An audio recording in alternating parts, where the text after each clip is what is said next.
이 시간 함께 은혜 받으실 하나님의 말씀은 신명기 5장 16절입니다. 다 찾으신 줄 알고 우리 다 같이 한 목소리로 합독하겠습니다. 시작. 너는 내 하나님 여호와께서 명령한 대로 내 부모를 공경하라. 그리하면 내 하나님 야훼가 내게 준 땅에서 내 생명이 길고 복을 누리리라. 아멘. 귀한 말씀 가지고 부모를 공경하는 신앙이라는 제목으로 하나님 말씀을 함께 나누도록 하겠습니다. 예전에 한국에 아주 큰 사건이 한 번 있었습니다. 대구의 한 여고생이 수학여행을 가게 되어서 엄마한테 새 가방과 새 신발 사달라고 했는데 어머니가 평상시에 주시던 대로 용돈 3만 원밖에 주지 않는 거예요. 이거 가지고 뭘 살 수 있을까 생각하다가 이 학생이 그냥 갔습니다. 너무 화가 나가지고 밥도 안 먹고 그냥 학교에 일찍 그냥 가버렸는데, 다른 친구들 보니까 이 다른 친구들은 새 운동화와 새로운 옷 사 입는데 자기는 친구 따라 아이 쇼핑만 하고 뭐 사는 것도 없고 가진 것도 없어서 부모님이 원망스러웠어요. 그런데 엄마에게 전화가 왔어요. 전화가 오니까 이 친구가 엄마에게 너무 화가 나가지고 핸드폰을 꺼버렸어요. 핸드폰을 꺼버리니까 한참 지난 다음에 돌아와 보니까는, 집에 와 보니까 신발도 그냥 그럭저럭 쓸만한 것 같고 가방도 그냥 그럭저럭 쓸만한 것 같았습니다. 그래서 먼저 집에 와서 기다리고 있는데 엄마에게 오시면은 미안하다는 말을 해야겠다. 어머님한테 내가 너무 철없이 굴었나 싶어서 엄마 오시면 미안하다라고 말해야지 생각하고 있었습니다. 그리고 집에 들어왔는데 어머니가 집에 안 오시는 거예요. 그래서 텔레비전을 켜고 뉴스를 보고 있는데 갑자기 뉴스에서 난리가 났습니다. 지하철이 불이 탔다는 뉴스가 막 나오는 겁니다. 그리고 보니까 심상치가 않아요. 집 앞에 있는 지하철 같은데 불로 인해가지고 몇 사람이 사망하고 부상을 입었다는 소식이 계속 나옵니다. 엄마가 꽤 오랜 시간 지나도 돌아오지 않으니까 갑자기 이 딸이 마음이 막 불안해지기 시작했습니다. 그래서 엄마가 왜 안 들어오시지? 설마 하고 노심초사 기다렸습니다. 그리고 핸드폰을 보니까 핸드폰에 문자 메시지가 왔는데 문자 메시지 열어보니까 이렇게 나와 있는 거예요. 용돈 넉넉히 못 줘서 너무너무 미안해.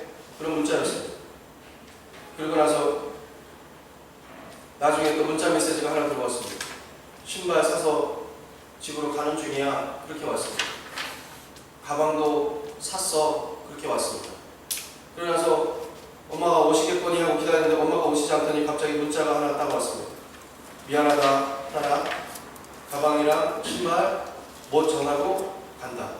돈가스 해주기로 했는데 미안하다. 내 딸 정말 사랑한다. 이런 마지막 문자 메시지를 보내고 엄마가 돌아오지 않았습니다. 그 사고로 인해서 이 딸이 집에서 굉장히 후회했습니다. 엄마가 계실 때 잘할 걸, 부모님 계실 때 잘할 걸, 그런 마음을 가지고 평생 후회하면서 그렇게 못하는 것 때문에 안타까워하고 마음 아파했습니다. 여러분, 세상에서 가장 아름다운 단어가 하나 있는데 그 단어가 앙케이트 조사를 해서 그 단어를 사람들에게 뽑아냈습니다. 근데 그 단어가 뭐였냐면 첫 번째 단어가, 가장 아름다운 단어로 꼽힌 단어가 어머니였습니다. 세상에서 가장 아름다운 단어는, 즉 아름다운 존재는 어머님입니다. 부모님입니다. 우리 한국 사람들은 예전부터 유교적인 문화가 강해서 이 효를 굉장히 중요하게 생각했습니다. 그래서 이 효심, 이 효를 얼마나 많이 따르는지 모릅니다. 효도해야 된다. 즉 효를 가져야 한다. 부모님을 잘 섬겨야 한다. 그런 생각을 늘 자식들한테 교육시키고 또 그렇게 자식된 자로서 부모한테 그렇게 하면서 살아가고자 합니다. 여러분, 효자동 아십니까? 효자동 보면은 그 청와대 뒤에 있는 게 예전부터 효자동으로 이름이 있었는데 왜 효자동이 효자동으로 불리게 됐을까요? 어떤 호르머니를 모시고 있는 이 효자 두 내외가 살고 있었는데 그만 할머니가 실수로 벽장에서 뭘 꺼내다가 물건을 떨어뜨렸습니다. 이불이 떨어졌는데 이 이불이 떨어졌는데 그 자고 있던 이 갓난 어린 손주 위에 떨어진 거예요. 그래서 이 아이의 숨통을 막았습니다.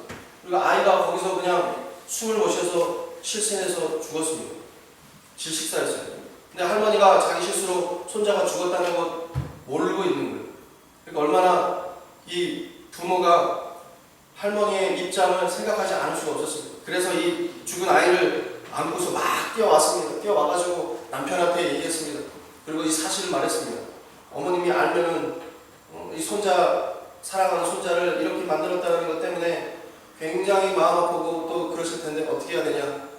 그랬더니 이 남편이 이 아이에게 눈물을 막 흘리면서 야, 이 자식아 왜 이렇게 갔냐.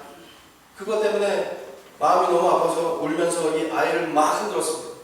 그랬더니 이 아이가 죽었던 줄 알았는데 이 아빠가 정신을 없이 막 이 아이를 막 흔드니까 이 아이가 거기서 그냥 깨어났습니다. 깨어나가지고 나중에 엉엉 우는 거예요. 죽은 줄로 알았는데 깨어났어요. 그래서 이 소식이 이 동네 마을에 퍼졌습니다. 그리고 임금님한테까지 퍼졌어요. 나중에 이 동네 이름을 그래서 효자동이라고 지었다고 하는데 사실인지 아닌지 저는 잘 모르겠습니다. 아무튼 그래서 효자동이 됐다고 합니다. 여러분, 우리 조상들이 효심이 아주 지극했습니다. 한국은 효를 굉장히 중요하게 생각하지 않습니까? 그런데 기독교도 효를 굉장히 중요하게 생각합니다. 우리 성경에 이 효가 얼마나 중요한지 모릅니다. 인간 윤리를 떠나서 이 기독교는요, 마치 철도를 떠난 기차와 같습니다. 이 효를 떠나서는, 윤리를 떠나서는 이 기독교는 말할 수 없습니다. 오늘날 한국 교회가 윤리 사상을, 즉 하나님의 사랑을 가지고 이웃을 섬기면서 내 몸과 같이 사랑하고 그리고 누구를 만나든지 선을 대하는 이러한 마음이 사라지면 이 교회가 자기 자리를 찾을 수가 없습니다. 십계명을 보면 우리 하나님께서 우리에게 말씀하신 것이 여러 가지가 있습니다. 그 여러 가지 중에서 첫 번째 계명부터 네 번째 계명은 하나님과 인간의 관계를 말씀하고 있습니다. 그리고 다섯 번째 계명부터 열 번째 계명까지는 인간과 인간의 관계를 말하고 있어요. 즉 하나님과 우리와의 관계를 말씀하시고 그리고 서로의 관계를 말씀하고 있습니다. 인간이 인간에게 제일 먼저 지켜야 될 도리를 그 다섯 번째 계명에 주셨는데 그 다섯 번째 계명이 무엇입니까? 내 부모를 공경하라는 것. 가장 중요한 계명이다. 사람에게 있어서 가장 중요한 계명이 바로 부모를 공경하라는 것입니다. 이 계명을 하나님께서는 일찍이 우리에게 주셨습니다. 신명기 5장 16절 보면 이런 말씀이 있습니다. 너는 너의 하나님 야훼의 명한대로 내 부모를 공경하라. 그리하면 너의 하나님 야훼가 내게 준 땅에서 내가 생명이 길고 복을 누리리라. 하나님께서 주신 부모를 공경하면 우리가 형통하게 되고 생명을 얻되 넘치게 얻게 된다는 하나님의 말씀을 우리에게 주셨습니다. 우리가 잘 살고자 한다면 부모님을 잘 모시고 부모님을 잘 받들고 살아야 되는 것입니다. 서울의 어느 회사는요, 이 불황 속에서도 번창하고 잘 되는 회사가 있었습니다. 이 회사가 잘 되는 이유는 뭐였냐면 사원을 뽑을 때 사람들을 모집해서 젊은 사람들을 뽑을 때 가장 중요하게 여겼던 것이 바로 사람의 됨됨이, 즉 얼마나 부모를 잘 숨기고 있는가 그것을 보고 사람을 뽑았다고 합니다. 부모님 모시고 사십니까? 그거 먼저 물어봤습니다. 그리고 만약에 부모님을 잘 모시면 그 다음에 무엇을 전공했습니까? 무엇을 잘하십니까? 그렇게 물어본다고요. 먼저는 부모님을 잘 섬기고 있습니까? 효를 잘 실천하고 있습니까? 먼저 물어봤다는 거예요. 부모님을 잘 모시고 사는 사람은요, 무엇 때문에 이 회사에서 중요하게 생각했냐? 부모님을 잘 모시면 상사를 절대 배신하는 일이 없다. 그렇게 생각했다는 거예요. 그리고 부모님을 잘 모시는 사람은 부정한 일, 즉 나쁜 일을 하지 않을 것이다. 그렇게 생각했다는 거예요. 그리고 뇌물을 받거나 공금을 횡령하는 일은 절대로 없을 것이다. 부모를 잘 섬기는 사람은 착한 사람이니까 그 사람을 먼저 뽑아야겠다 생각하고 사람을 모집했다는 거예요. 첫 번째로 우리 하나님은요, 효도하는 사람에게 형통한 복을 주십니다. 즉 부모님을 잘 섬기고 건강하시고 안부도 잘 전하는 사람, 그런 사람을 하나님께서는 형통하게 해주신다는 거예요. 에베소서 6장 1절부터 2절에 이렇게 말씀하십니다. 자녀들아 너희 부모를 주 안에서 순종하라. 이것이 옳으니라. 내 아버지와 어머니를 공경하라. 이것이 약속 있는 첫 계명이니 첫 번째 계명으로 주신 것이 바로 공경해라 엄마 아빠, 아버지, 어머니를 잘 섬겨라. 그렇게 말씀하십니다. 여기서 잘 된다는 말을 우리가 잘 압니다. 영어로 well입니다. 이 well은 무엇입니까? 형통한다는 뜻입니다. 이 형통하는 일들이 성경에는 많았습니다. 아브라함이나 이삭을 보면 우리가 잘 알 수 있습니다. 하나님이 이 아브라함을 통하여서 많은 사명을 주셨는데 이 아브라함이 하나님의 명령에 따라서 이삭을 모리아산에 제물로 드리게 되었습니다. 그때 이삭의 나이가 17세였습니다. 여러분 17세면은 알 거 다 압니다. 17살 되었는데 뭘 모르겠습니다. 알 거 다 아는데도 아버지가 말하니까 순종하고 올라갑니다. 올라가서 물어봅니다. 아버지, 산에 올라가는데 이 제물로 드리는 것은 어디에 있습니까? 물어봅니다. 그런데 아브라함이 하나님께서 예비해 두셨을 것이다 라고 말씀하고 그냥 데리고 올라가죠. 아마 17세 된 그 청년은 알았을 거예요. 재물이 없으니까 내가 재물인가 보다 생각했을 것입니다. 그때 만약에 이삭이 아브라함을 존중하거나 부모님을 잘 따르지 않은 사람이었다면 거기서 아마 웬일이냐 하고 그냥 뛰쳐나갔을 거예요. 그러나 그렇게 하지 않았습니다. 부모님 말씀을 거역하지 않고 순종함으로 올라갔습니다. 아버지의 말씀에 순종해서 순순히 묶여서 제단 위에 누웠습니다. 하나님이 무엇을 보셨습니까? 아브라함의 믿음을 보셨지만 또 한 가지 보신 것이 있는데 이삭의 마음을 보셨다는 거예요. 순종하는 그 마음을 보셨습니다. 이 가정은 돼도 뭐가 되겠구나. 이 아브라함의 자녀, 즉 믿음의 가정은 돼도 뭐가 될 것이라고 생각하셨을 겁니다. 그리고 축복을 주시고 형통의 복을 주셨습니다. 아브라함이 얼마나 많은 복을 받았습니까? 아내 리브가가 아이를 낳을 수 없을 때도 하나님께서는 이 아브라함에게 형통의 복을 주셔서 자녀를 낳을 수 있도록 해주셨습니다. 그리고 농사를 지었는데 어떻게 됩니까? 농사를 지으면 심은 대로 거두는데 100배의 축복을 주셨습니다. 하나님께서 형통의 복을 주시는 거예요. 그래서 거부가 되었습니다.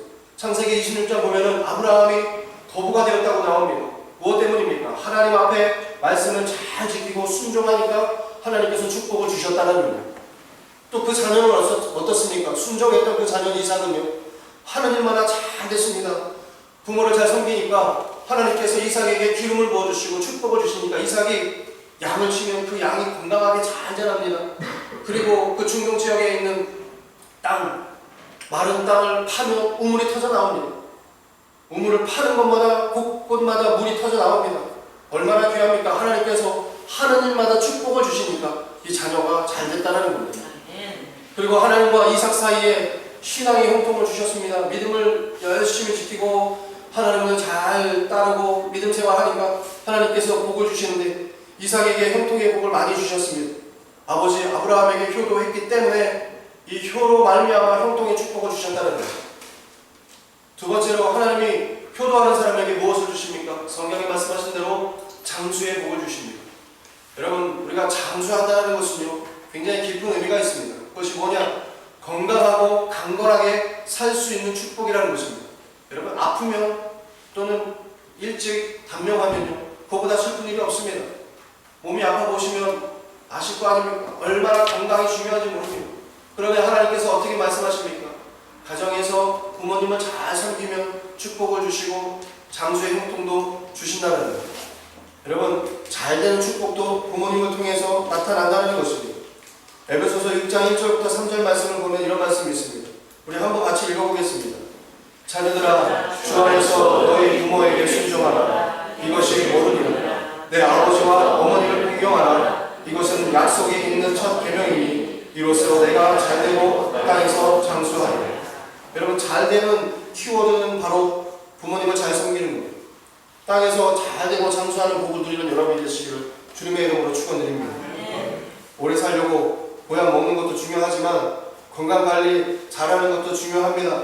그러나 무엇보다도 중요한 것, 효도하면서 사는 것, 이게 너무 중요하다는 것입니다.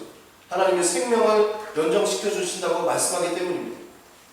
예전에 6.25 때 효심이 좋은 아들이 최전선으로 나갔습니다. 어머님이 자식을 전장에 보내면서 이렇게 얘기하시는 거예요. 얘야, 다시 돌아올 때까지 우리가 새벽 5시에 일어나서 너를 위해서 기도하겠다. 그러니까 걱정하지 말고 건강하게만 잘 다녀와라. 어느 곳에 있든지 내가 너를 위해 기도하니까 하나님께서 너를 지켜주실 거다. 건강히 갔다 와라. 그리고 이 아들을 전장에 보냈습니다. 전쟁터에서 어느 날 새벽 보초를 서는데 새벽 한 5시쯤 됐을 거예요. 그런데 5시에 보초를 서니까 갑자기 시간이 5시쯤 됐다 생각하니까 어머님이 말씀하셨던 게 생각이 났습니다. 그래서 5시구나. 어머님이 지금 날 위해서 새벽에 교회에 나가서 기도하시겠구나. 그렇게 생각이 들었습니다. 그 생각을 하니까 어머님이 너무 보고 싶어서 자기도 하나님께 기도를 해야겠다 생각하고 이 총을 짊어매고 무릎을 딱 꿇고 기도했습니다. 하나님, 어머님이 너무너무 보고 싶습니다. 지금 이 시간에 내가 뭐라고 나를 위해서 기도하시는 우리 어머니 건강하게 지켜주세요라고 기도하는데, 감사한 마음으로 기도하는데 갑자기 위에서 소리가 슈슈슈 하고 아주 깜짝 놀라서 뒤로 돌아보니까 총탄이 날라오는데 자기 머리 위로 쓱 하고 지나가는 거예요. 거기서 기도하지 않고 어머님이 기도하고 계시겠다라는 생각을 안 하고 서 있었으면 아마 죽었을 것입니다. 그런데 이 부모님을 사랑하는 이 마음이 이 아들을 살렸습니다. 여러분, 효도하면요 하나님께서 살리시고 역사해 주십니다. 일체절명의 순간에 하나님께서 건져주시고 인도해 주신다는, 그게 하나님께서 우리 이 땅의 자녀들에게 또는 우리 가정에게 주신 축복입니다. 부모님과 함께 하는 거, 즐거워하는 거, 이게 얼마나 놀라운 축복인지 모릅니다. 효도하는 마음이 하나님께서 축복 주시고 형통케 해주신다는 것이 빈말이 아니라는 것입니다. 하나님은 효도하는 이 요셉을 통하여서 형들의 시기와 질투의 이 구덩이에서 건져주셨습니다. 하나님은요, 이 효도하는 성경에 나오는 이 요셉을 보디발의 아내의 유혹에서 건져주셨습니다. 부모님을 잘 섬기니까 절체절명의 순간에서 건지시고 도우시고 인도해 주셨다는 거예요. 하나님은요, 이 효도했던 이 요셉을 나중에 어떻게 형통케 하셨습니까? 이집트의 총리가 되게끔, 한 국가의 지도자가 되게끔 하나님께서 인도해 주시고 형통케 해 주셨다는 거예요. 여러분, 하나님께서 주시는 형통은 그냥 그저 잠깐 아주 짧게 있는 그런 형통이 아닙니다. 삶이 변화되고 삶이 바뀌는 형통입니다. 그렇기 때문에 말씀 따라 우리가 하나님 앞에 순종하고 부모님을 잘 섬기면 하나님께서 복을 부어주시되 내 평생에 내가 누리고도 남을 그런 축복으로 하나님께서 채우시고 인도해 주신다는 거죠. 어떻습니까? 요셉이 애굽의 총리를 되었을 때 이 요셉은요, 아버지와 야곱과 온 식구들을 애굽으로 모시고 내려왔습니다. 여기 아주 깊은 의미가 있습니다. 애굽으로 내려왔을 때 가장 좋은 땅, 고센 땅에 살 수 있도록 해주셨습니다. 그렇게 한 이유가 있습니다. 분명히 형제들은 자기를 팔았습니다. 자기 형제들이 나를 장사꾼에 팔아다가 그렇게 내가 몇십 년 동안 종살이하고 어려운 삶을 살았는데, 나중에 이 부모님과 만났을 때 부모님에 대한 이 그리움 때문에 형제가 자기한테 했던 것까지 다 용서했다는 거예요. 용서하면서 어떻습니까? 가정이 화목하게 되고 그 가정이 이집트에서 고센 땅에서 편하게 잘 살 수 있게 되었습니다. 그리고 효도하니까 장수할 수 있었습니다. 직분도 아주 좋은 직분 줬습니다. 신앙도 흔들리지 않게끔 하나님께서 역사해 주셨습니다. 여러분, 우리가 하나님 앞에 가정도 맡기고 그리고 부모도 맡기고 주님께서 도우시옵소서, 역사해 주시옵소서 기도하면 주님께서 우리를 인도해 주시고 이끌어 주셔서 형통케 되는 것입니다. 세 번째로 효도하면요, 하나님께서 무엇 주십니까? 효도하는 자에게 지혜와 명철을 주십니다.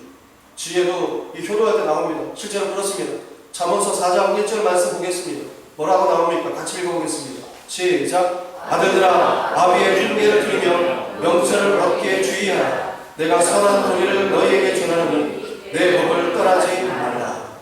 즉 하나님의 말씀이 그렇게 말씀하십니다. 효도하면 하나님께서 지혜를 주시고 총명함으로 채워주신다는 거예요. 옛날에는요, 이 지혜와 명철은 부모로부터 전승되어 왔습니다.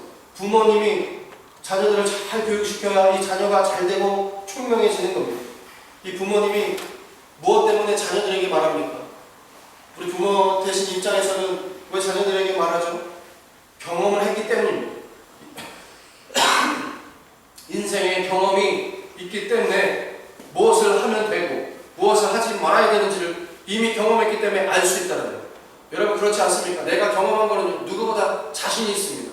한번 해봤기 때문에 알 수 있습니다. 그렇기 때문에 똑같은 실수를 범하지 않게 하기 위해서, 아니 불행에 빠지지 않게 하기 위해서 부모님들은 자식을 노심초사 걱정하고 이렇게 됐으면 한다, 내가 해보니까 그게 아니니까 너는 꼭 이렇게 해라라고 그렇게 말씀해 주신다는 거예요.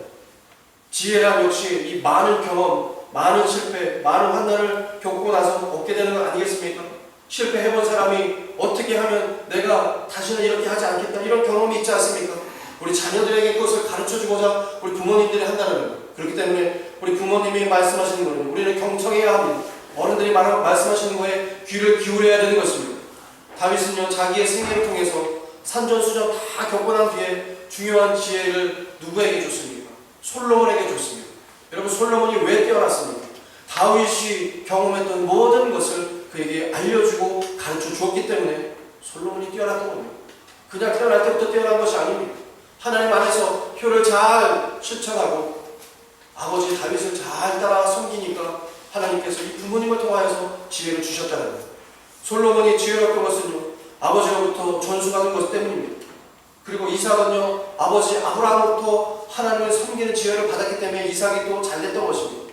여러분 사무엘도 그렇습니다. 성경에 한나가 아들을 낳았는데 이 자녀가 없어서 늘 기도했습니다. 성전에 나와서 기도할 때 하나님께서 한나에게 말씀하시죠. 그리고 누굴 줬습니까? 사무엘을 주셨습니다. 한나로부터 기도받은 이 사무엘이요 이스라엘 지도자 선지자가 되었습니다. 무엇 때문입니까? 어머니의 말씀을 잘 따랐기 때문입니다. 요셉은요 아버지 야곱에게 꿈꾸는 지혜를 배웠습니다. 즉 꿈꾼다는 지혜는요 그냥 꿈을 해석하는 지혜뿐만 아니라 꿈, 즉 비전과 소망을 갖는 지혜를 가졌다는 겁니다. 여러분 부모님이 이렇게 얘기하지 않습니까? 너 무엇이 될래? 앞으로 어떻게 살래? 그렇게 얘기하십니다. 그러면 나의 삶의 이정표를 내가 정합니다. 내가 어느 방향으로 갈 것인지 어떻게 살 것인지를 정합니다. 그렇게 정하면요 그것이 꿈이 되고 나중에 소망이 꿈이 돼서 실제로 우리 가운데 일어나는 일이 된다는 겁니다. 그게 누구에게 지혜를 얻습니까? 부모님이 말씀하시는 지혜를 통해서 얻게 된다는 겁니다. 그럼 반대로 불행하면요 어리석고 고집스럽고 교만한 사람이 돼서 인격적으로 파탄합니다. 교만하게 된다는 겁니다. 부모님을 업신여기는 자들 그렇습니다. 여러분 TV 뉴스를 보면 알지 않습니까? 그 부모를 통하여서 말을 듣지 않고 하는 그 자녀들이 늘 사고치는 게 뉴스에 나옵니다. 어리석은 것을 우리는 던져버려야 해요. 효도하는데 열심을 내야 합니다. 네 번째로 효도하면요 가정이 화목해집니다. 우리가 잘 되는 거 또 가정에서부터 시작합니다. 하나님께서 이 땅을 만드시고 사람을 만드셨을 때 첫 번째로 아담과 하와를 짝지어 주셨습니다.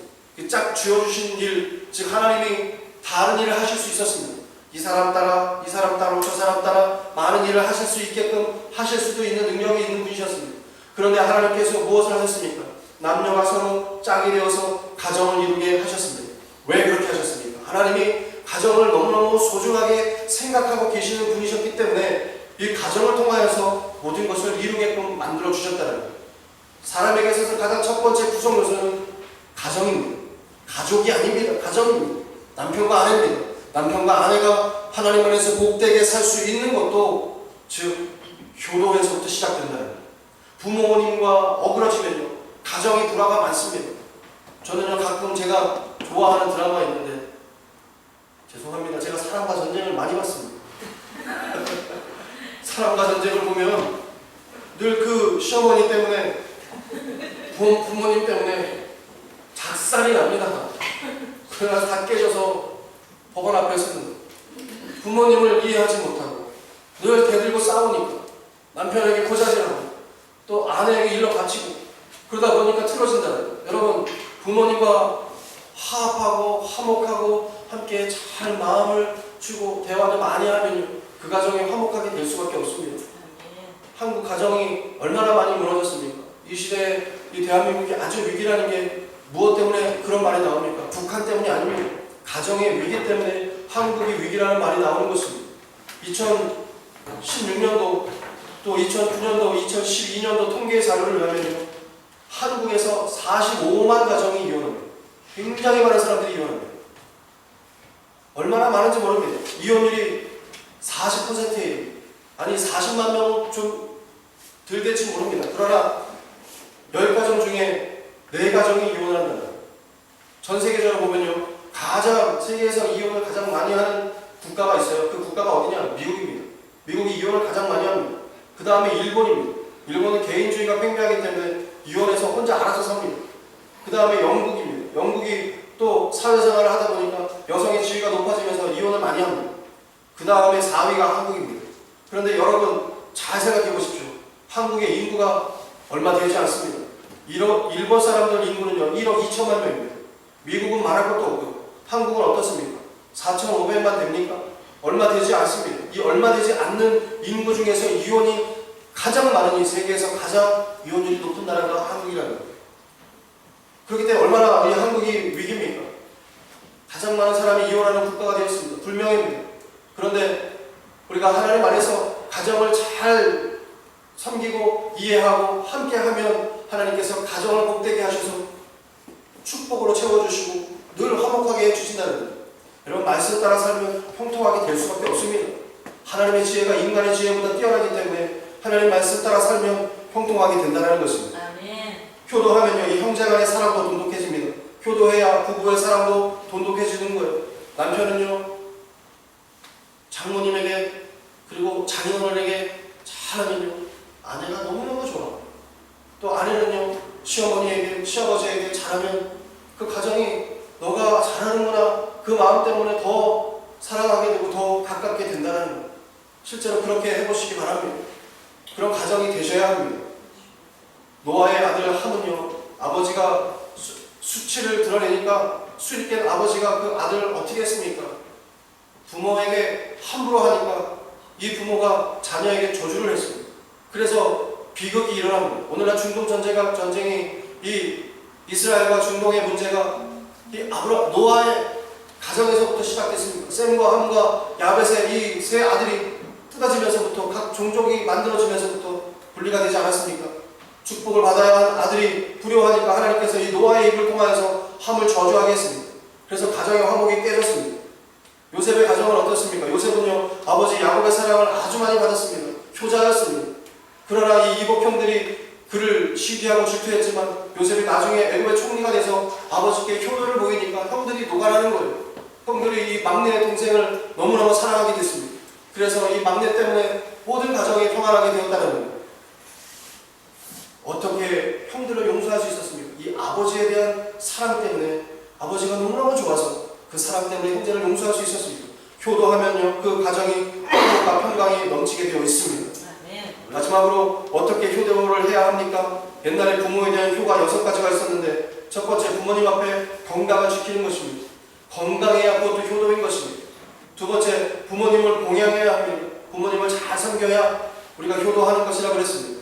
부모님에게 경제적인 도움을 드려야 합니다. 오늘 1부 예배 때 제가 예배를 드리니까 우리 이영호 목사님이 그런 말씀하십니다. 부모님이 가장 좋아하는 거 무엇입니까? 조사를 해보니까 뭐니 해도 돈이었다. 용돈 많이 드리면 너무너무 좋아한다는 겁니다. 많이 드리시기 바랍니다. 부모님에게 많이 드려서 우리 부모님 편할 수 있도록 마음에 평안이 오실 수 있도록 많은 것들 대접해드리고 섬기는 여러분이 되시길 주님의 이름으로 축원드립니다. 강남에 어떤 집에 딸만 있는 어머니가 노년에 딸들이 효도 안 하니까 어머니가 딸들을 불러놨습니다. 딸들을 딱 불러놓고 보석상자를 탁 열었습니다. 이 보석상자를 열어보니까 그 안에 다이아몬드가 막 있는 거예요. 그리고 진주가 엄청 많이 들어있었습니다. 딸들이 그때부터 효도하기 시작한 거예요. 엄마가 가지고 있는 이 보석이 장난이 아니구나. 엄청 많구나. 이 딸들이 그걸 보고서 보석 때문에 엄마에게 잘합니다. 그리고 나중에 어머님이 나이 드시고 나서 돌아가셨습니다. 어머니가 죽으니까 이 딸들이 모여서 어머님의 이 보석 상자를 나눠 가지려고 재산을 분배해서 가지려고 딱 열어보니까 그 안에 보석이 잔뜩 있는 거예요. 자세히 봤습니다. 가짜예요. 엄마가 한 수 위입니다. 우리는요 부모님의 뜻을 헤아려서 몸소 실천하는 그러한 그리스도인이 되어야 합니다. 예수 믿는 것이 무엇입니까? 예수 믿는 것은 선을 행하고 잘 섬기면서 사랑 가운데 사는 것입니다. 나를 자랑하는 것이 아니라 그리스도와 함께 내가 십자가에 못 박혀 죽었나니 이제는 내가 사는 것이 아니라 내 안에 그리스도께서 사신 것입니다. 예수님의 사랑을 실천하면서 사는 것이 그게 너무너무 중요하고 그게 효를 실천하는 것이라고 합니다. 또 무엇이 있습니까? 네 번째, 부모님께 욕이 돌아가는 행동을 해서는 안 됩니다. 부모님의 이름을 땅에 떨어뜨리는 그런 일을 해서는 안 됩니다. 또 다섯 번째, 입신양명해야 합니다. 사회에 인정받는 사람이 되도록 노력해야 합니다. 그게 가장 중요합니다. 내 아들, 내 딸이 이런 사람이야. 이거 얼마나 자랑합니까? 우리 부모님 그것 때문에 늘 행복하지 않겠습니까? 그리고 여섯 번째, 부모님 앞에서 일찍 단명하는 것, 그 불효입니다. 그렇기 때문에 건강해야 되는 것입니다. 자식은요, 부모님보다 오래 살아야 됩니다. 그게 효도하는 것입니다. 최근에 세계 경제사회 학자들이 부모 공경의 5가지를 배웠습니다. 이 부모님을 어떻게 하면 공경할 수 있을까? 첫 번째가 이거였습니다. 사랑의 손길을 베푸는 것입니다. 부모님에게 사랑의 손길을 베풀면 그것이 부모 공경하는데 큰 일이라 그랬습니다. 이 돌로레스 크리저라는 박사가 사람의 손에는 감촉 같은 것을 느낄 수 있는 기관이 있는데 이 기관이 500군데라는 것입니다. 그래서 서로 손을 잡으면 혈액에 있는 것이 느껴지고, 그래서 이 몸속에 헤모글로빈이 나타나가지고 이 산소 반작용을 일으켜가지고 생명의 능력을 더욱더 좋게 만들어준다는 겁니다. 그래서 병원에서 환자들에게 이렇게 의사들이 와서 잘 지내셨습니까? 이러고 손도 만져주시고 어깨를 이렇게 주물러 주시고 이렇게 함께 해주는 게 그 환자들에게 굉장히 좋은 그런 건강하게끔 만들어주는 역할을 한다는 거예요. 여러분, 오늘부터 안 하셨다면 부모님 손도 한번 잡아드리고, 엄마 별일 없으셨어요? 아버지 괜찮으세요? 라고 사랑의 손길을 베푸는 여러분이 되시기 바랍니다. 두 번째로 이 사회경제학자들이 말한 것 중에 말씀을 들어드리는 거, 그게 효도라고 했습니다. 말 잘 듣는 사람이 너무너무 중요합니다. 말 안 들으면 안 됩니다. 말을 하는데 에이 하고 제끼면 안 됩니다. 저도 가끔 그럴 때 있습니다. 너무너무 죄송합니다. 그러나 부모님의 말씀을 잘 듣는 것, 이게 너무너무 중요하다는 거예요. 어느 병원에 한국 할아버지께서 입원하셨는데 병명이 뭐냐 하면 말 못해서 응어리진 병이래요. 부모님들은 이 경험과 지식이 많은데 누구에게 얘기할 대상이 없습니다. 그래서 같이 얘기해주고 함께 담소를 나눠주면 너무너무 좋아합니다. 이 자식이 뭐 때문에 얘기 못합니까? 사업 때문에 너무나 바쁘다고 늘 핑계대고 떠나갑니다. 손주는 공부하고 한국말도 못하고, 그러니 이 환자가 얼마나 답답했는지 말 못해 생긴 응어리진 병이라는 거예요. 여러분, 그런 병이 있답니다. 여러분, 그렇기 때문에 부모님과 늘 대화하면서 함께 많은 이야기를 나누는 여러분 되시기 바랍니다. 세 번째로 이 존재의 가치를 인정해 드려야 됩니다. 자녀가 부모님께서 늙으셨으니까 이것도 하지 마라 저것도 하지 마라 이러면요 섭섭해합니다. 제가 저희 어머니 늘 여기 격주강으로 오시는데 오늘 안 오셨는지 말씀드립니다. 얼마나 자주 다니는지 모릅니다. 제가 근데 가만히 둡니다. 어머니 어디세요? 그러면 홍천이라고 합니다. 그런데 누구한테 전화가 옵니다. 너희 어머니 지금 여의도에 있다. 그럼 제가 다시 전화합니다. 어머니 어디세요? 나 홍천에 있다. 여의도라고 그러는데 깜짝 놀라서 얘기합니다. 누가 또 그런 걸 얘기했냐? 얘기하십니다. 그러면 제가 그렇게 얘기합니다. 나한테 그렇게까지 말씀 안 하셔도 되니까 다니고 싶은데 그냥 다 다니세요. 그래서 딱지가 얼마나 많이 끊기는지 모릅니다. 늘 그렇게 먼 거리를 한 걸음처럼 달려오시는데 자식 때문에 오지 않겠습니까? 왔다 갔다 하고 늘 다니는데 그것 때문에 행복해 한다는 존재의 가치를 여러분 인정하고 부모님께 하지 마시고 어머님 하세요, 아버지 하세요, 하셔도 됩니다. 제가 도와드릴게요 하는 거, 그게 너무너무 중요하다는 거예요. 존재를 인정해 드려야 합니다. 의견도 존중해주고 하시는 일도 존중해 드려야 합니다. 그리고 또 뭐 해야 합니까? 네 번째로 미래의 소망을 심어드려야 합니다. 부모님의 미래에 대한 소망 너무너무 중요합니다. 자녀가 잘 사는 모습을 보여드리는 거, 그 효도하는 겁니다. 나쁜 이미지 보여서는 안 됩니다. 요셉처럼 좋은 꿈을 가질 수 있도록 미래에 훌륭한 사람이 될 것이라는 이 비전을 부모님에게 보여주는 겁니다. 어머니 걱정하지 마세요. 아버지 걱정 마세요. 저는 반드시 잘 됩니다. 우리 가정 잘 될 거예요. 라고 그렇게 안심시키시고 얘기하면 부모님께서 너무너무 좋아한다는 겁니다. 또 다섯 번째로 순종해야 합니다. 말씀에 순종해야 합니다. 부모님 말씀 주 안에서 순종하고 따라가야 되는 것입니다. 이것이 첫 번째 우리에게 주신 하나님께서 주신 계명이라는 겁니다. 부모님은 오랜 경험과 지식으로 바른 말씀 하시기 때문에 그러니까 우리가 그 말씀 잘 듣고서 따라가면 잘 되면 잘 되지 안 되는 일은 절대 없습니다. 우리 부모님께서 우리에게 나쁜 거 하라고 말씀하시겠습니까? 절대 그렇지 않습니다. 그렇기 때문에 기도하면서 내 자신을 주님 앞에 맡기고 성령으로 말미암아 힘입어서 부모님께 효도하면서 가정도 하나하나 잘 만들어가는 여러분이 되시기를 주님의 이름으로 축원드립니다. 어버이 주일을 맞이해서 낳아주시고 기르신 우리 부모님의 은혜를 생각하면 얼마나 감사한지 모릅니다. 부모님 공경하는 게 하나님 뜻입니다. 그렇기 때문에 부모님 잘 섬겨야 합니다. 21세기 들어서서 물질주의하고 실용주의가 팽배하면서 효도 못하는 사람이 얼마나 많은지 모릅니다. 그냥 나만 먹고 잘 살면 된다, 그렇게 생각하면 절대 안 됩니다. 우리 예수 믿는 사람들은요, 부모님 잘 섬기면서 살아가면서 건강하시게 늘 안부도 묻고 해야 되는 것입니다. 우리의 삶이 그것 때문에 형통하게 됩니다. 장수하게 됩니다. 하나님께서 지혜와 명철을 주십니다. 가정이 화목하고 평화롭게 되는 것입니다. 그렇기 때문에 가정에도 잘하고 부모님께 잘하고 또 자녀들도 하나님의 말씀 가운데 잘 양육하는 여러분이 되시기를 주님의 이름으로 축원드립니다.